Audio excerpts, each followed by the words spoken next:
Hello दोस्तों, आप सभी को गुलाब जामुन जैसी मीठी मीठी नमस्कार। और उसी के साथ आप लोगों का स्वागत है मार्केट के पैचअप या ब्रेकअप शो में। आज के दिन हम डिस्कस करेंगे एक तो हमारी मार्केट को कैसी रह सकती है, कल के दिन मार्केट की नीयत और क्या रहेंगे इंपॉर्टेंट लेवल्स निफ्टी में, उसे स्टडी करने की कोशिश करेंगे। साथ ही साथ कल के दिन होने वाली दो आईपीओ की क्लोजिंग, तो वहां पर क्या रहेगा मेरा पर्सनल डिसीजन, उसे स्टडी आउट करेंगे। एंड दो एसएमई आईपीओ की होने वाली है लिस्टिंग, तो वहां पर भी क्या रहेगी लिस्टिंग स्ट्रेटेजी, उन पॉइंट्स को भी स्टडी करेंगे। एंड सभी आईपीओ का लेटेस्ट ग्रे मार्केट भी हम चेकआउट कर लेंगे। अगर हम सबसे पहले आज के दिन का एफआईए और डीआई डाटा की बात करते हैं, तो वहां पर डीआई ने 4000 करोड़ की बाइंग करी है और एफआई ने 4500 करोड़ के करीब की सेलिंग करी है। फिर से हमें एफआई की तरफ से एक मेजर फिगर सेलिंग साइड का देखने को मिला है। अब अगर हम आईपीओ की बात करते हैं, तो सबसे पहले चीजों को समझने की कोशिश कीजिएगा। कल के दिन होने वाली Chandan health care and Ajax engineering IPO की क्लोजिंग, बट परसों के दिन किसी भी आईपीओ की क्लोजिंग नहीं है। तो वहां पर अगर हमारे पास जितना ही फंड है हम इन दोनों आईपीओ में लगा देते हैं, तो जो 14 फेब को हमारे पास आईपीओ क्लोज होने वाले, वहां तक हमारा ये पैसा अनब्लॉक हो जाएगा, तो हमें उस चीज की टेंशन नहीं लेनी है इन मोस्टली केसेस। नेक्स्ट पॉइंट, जितना ही पैसा हमारा रेडीमिक्स या सोलैरियम ग्रीन एनर्जी में लगा है, वो ऑलमोस्ट आज के दिन या कल तक फ्री हो जाएगा। तो वहां पर हम उस पैसे को भी इन दोनों आईपीओ में यूज कर सकते हैं। अब अगर हम वन बाय वन बात करते हैं, सबसे पहले main line IPO Ajax engineering की। अगर मैं कंपनी को देखूं, हर चीज फैक्टर को एनालिसिस करने की कोशिश करूं, तो एक इंटरेस्टिंग आईपीओ मुझे देखने को मिला है। बट दिक्कत आ रही है, मार्केट का मूड मोल अच्छा नहीं लग रहा है और यहाँ पर सब्सक्रिप्शन के फिगर भी किसी भी कैटेगरी में 1x तक भी अभी ये ओवर सब्सक्राइब नहीं हुआ है, एक्सेप्ट एम्प्लॉयज कैटेगरी। मतलब कि सेकंड डे होने के बाद भी इसमें हमें डिमांड देखने को नहीं मिली है अभी तक। बट अगर मैं इसमें अपने पर्सनल डिसीजन की बात करूं, तो इस आईपीओ को मैं स्टडी तो जरूर करने वाला हूं। जहां पर ऑलमोस्ट सर्टेन है कि मैं इसे रिटेल कैटेगरी में स्टडी करूंगा। बट अगर एक अच्छा खासा फिगर मुझे क्वालिफाइड की तरफ से देखने को मिल जाता है, ऑलमोस्ट 30x 50x तक का भी देखने को मिल जाता है, तो मैं इस आईपीओ को एचएनआई कैटेगरी में भी स्टडी कर सकता हूं। ये मेरा इसमें पर्सनल डिसीजन होने वाला है। बट इतना ध्यान रखिएगा, हालांकि इसकी प्रोबेबिलिटी कम है कि इसमें ये आईपीओ अन ओवर सब्सक्राइब्ड रह जाए किसी भी कैटेगरी में।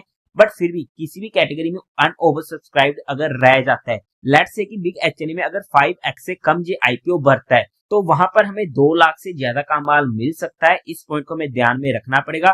और अगर ये 1x तक भी नहीं बढ़ता है, तो जितना भी हमने इसमें माल लगाया, चाहे 10 लाख का लगाया हो, चाहे 20 लाख का लगाया हो, चाहे 1 करोड़ का लगाया हो, चाहे 10 करोड़ का, वो पूरा का पूरा माल हमें मिल जाएगा।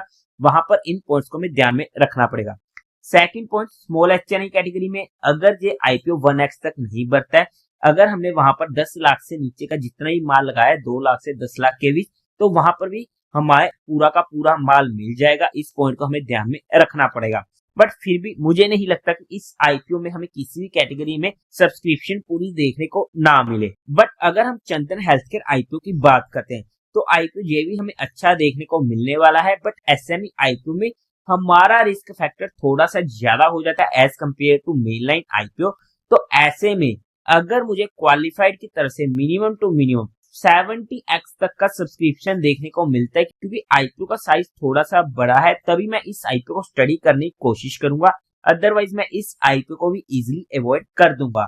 बट ये दोनों आईपीओ में मेरा पर्सनल डिसीजन था, जो मैंने आप लोगों के साथ एजुकेशन पर्पज डिस्कस किया है। आप लोग क्या करने वाले हो इन दोनों आईपीओ में कमेंट सेक्शन में बता दीजिएगा।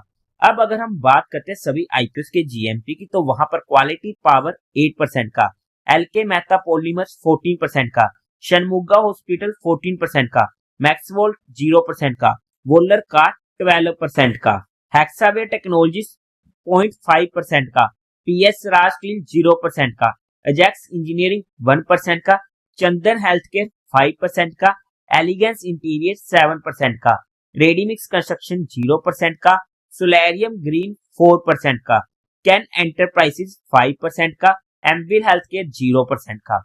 और उसी के साथ साथ कल के दिन होने वाली है कैन enterprises and Amwill health care SME IPO की लिस्टिंग। पर्सनली मैंने दोनों ही आईपीओ को अप्लाई नहीं किया था। बट अगर ये आईपीओ मेरे पास होते, तो जैसा कि मेरी हर एसएमई आईपीओ में लिस्टिंग स्ट्रेटेजी स्ट्रिक्ट बनी हुई है कि जैसे वो आईपीओ लिस्ट होता है, तो वहां पर मैं प्री ऑर्डर में ही अपना ऑर्डर डालकर निकल जाता हूँ।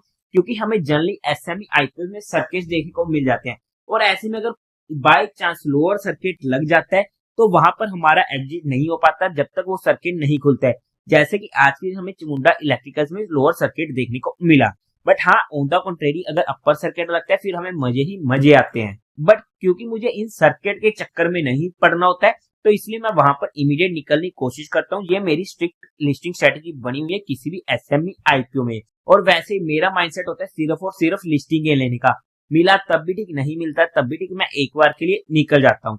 अगर हम सोचे कौन सा सर्किट लग सकता है तो किसी को भी नहीं मालूम कि कौन सा सर्किट लगेगा। अगर हम सिर्फ ये बोलते कि अपर सर्किट लग जाए या लोअर सर्किट लग जाए, वो सिर्फ हम तुक्का लगा रहे हैं। वो सिर्फ मार्केट को मालूम है कि उसे कौन सा सर्किट लगाना है।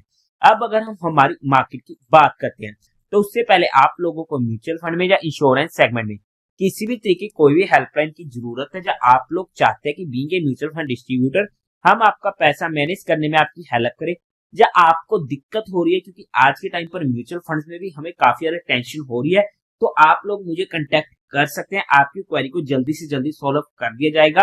अब अगर हम हमारी मार्केट की बात करते हैं तो आज के दिन तो मार्केट में हमें सिर्फ और सिर्फ फ्री फॉल होते हुए देखने को मिला है। जहां पर मिड कैप इंडेक्स भी 3% तक आज के दिन मार्केट में टूट गए थे और मार्केट में आज के दिन फिर से खून की नदियां बहते हुए देखने को मिली है। यही होता है जो एक इम्पोर्टेंट लेवल मार्केट में करता है। 23,400 हमारे लिए इम्पोर्टेंट सपोर्ट था। जैसे ही ये कटा, कल के दिन थोड़ी सी शांति बनाई, बट आज के दिन इसने वहां पर एक बड़ा एक्शन हमें होते हुए दिखा दिया। अब अगर हम कल के लिए मार्केट की बात करते हैं तो सबसे पहले ना थोड़ा सा इसको डिटेल में समझने की कोशिश करते हैं इंट्राडे चार्ट पर, यानी कि डेली कैंडल चार्ट पर। तो सबसे पहले तो ना दो पॉइंट समझाने की कोशिश करता हूँ। ये है हमारी 200 की मूविंग एवरेज ब्लू वाली। दूसरी ये जो ऑरेंज वाली आ रही है ये है हमारी 50 की मूविंग एवरेज। अभी तक इन्होंने एक दूसरे को कट नहीं किया है। अगर 50 की मूविंग एवरेज 200 के नीचे जाती है और 200 की मूविंग एवरेज इसको कट करके ऊपर को जाती है, यानी कि अगर यहाँ पर एक क्रॉस ओवर बनता है तो इसे हम कहते हैं डेथ क्रॉस ओवर।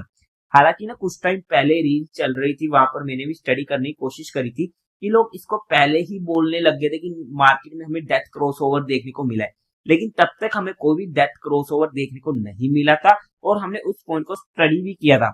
बट अगर ये कट होता है, क्रॉस बनता है, तो ये डेथ क्रॉस ओवर होगा, जो एक नेगेटिव पॉइंट हो जाता है इन शॉर्ट टर्म पीरियड, या फिर हम कहीं आने वाले 4-5 महीनों के लिए। और वहां पर हमें मार्केट में और भी दिक्कतें देखने को मिल सकती हैं। वैसे एक पॉइंट आपको याद होगा जब हमने यहाँ पर डिस्कशन करी थी कि जहां पर देखो लव हो रहा है, रोमांस हो रहा है, हीरो हीरोइन का उनका पैचअप हो चुका है और जहां पर हमें छोटा सा बाउंस देखने को मिला, हम ऐसे मूवीज की स्टोरी डिस्कस कर रहे थे। अब यहाँ पर फिर से लगा लो कि हीरो और हीरोइन के बीच में दिक्कतें हो रही है, चाहे जैसे कि मूवी में होता है किसी भी विलेन की वजह से, तो वहां पर हमें ऐसे अप एंड डाउन मूव्स देखने को मिलते रहेंगे। और ये मूवी अभी तक खत्म नहीं हुई है, इनफैक्ट अभी तक इंटरमिशन भी हमें देखने को नहीं मिला है, तो इस पॉइंट को हमें ध्यान में रखना पड़ेगा। अब अगर हम बात करते हैं ना आगे, तो यहाँ पर मार्केट पिछले 5 दिनों से बैक टू बैक टूटते हुए फिर से नीचे को आ रहा है और हमारी इंपोर्टेंट सपोर्ट के पास, जहां पर इसने पहले सपोर्ट पकड़ी थी 22,800 के पास, वहां पर पहुंच रहा है। तो ये हमारे लिए अभी भी इंपोर्टेंट सपोर्ट रहने वाली है। अगर मार्केट कभी भी इस लेवल तक आती है तो वहां पर हमें फिर से एक छोटा सा बाउंस देखने को मिल सकता है। बट अगर हम ऊपर की साइड बात करते हैं तो चलते हैं 15 मिनट कैंडल चार्ट पर और वहां पर समझने की कोशिश करते हैं। तो इमीडिएट परस्पेक्टिव पर 23,200 हमारे लिए मेजर रेजिस्टेंस होने वाला है। अगर मार्केट इस लेवल को ऊपर की साइड कट करके जाती है तो वहां पर हमें ऊपर की मूव देखने को मिल सकती है, अदरवाइज फिर से हमें यहाँ से रिवर्सल देखने को मिल सकते हैं। ये इस पॉइंट को हमें ध्यान में रखना पड़ेगा। और सिमिलरली अगर आज के दिन के लोग कटते हैं तो वहां पर हमें नीचे की मूव भी देखने को मिल सकती है। बट अगर हमारी कहीं पर भी एंट्री होती है तो हमारा स्टॉप लॉस 30 पॉइंट से ज्यादा का किसी भी सिनेरियो में नहीं होना चाहिए। पर्सनली मैं ऑप्शन बाइंग में काम नहीं करता हूँ, फिर भी हमने यहाँ पर चीजों को एजुकेशनल लर्निंग पर्सपेक्टिव स्टडी करने की कोशिश करी है। फिर भी आप लोगों को कोई भी काम करना हो, कोई भी एक्शन लेना हो, तो एक बार अपने फाइनेंशियल एडवाइजर से कंसल्ट करके ही लीजिएगा। तो देवी और सज्जनों, उम्मीद है आप लोगों को ये वीडियो अच्छी लगी होगी, तो इस वीडियो को लाइक कीजिएगा, शेयर कीजिएगा और साथ ही साथ चैनल को सब्सक्राइब करें। हर हर महादेव।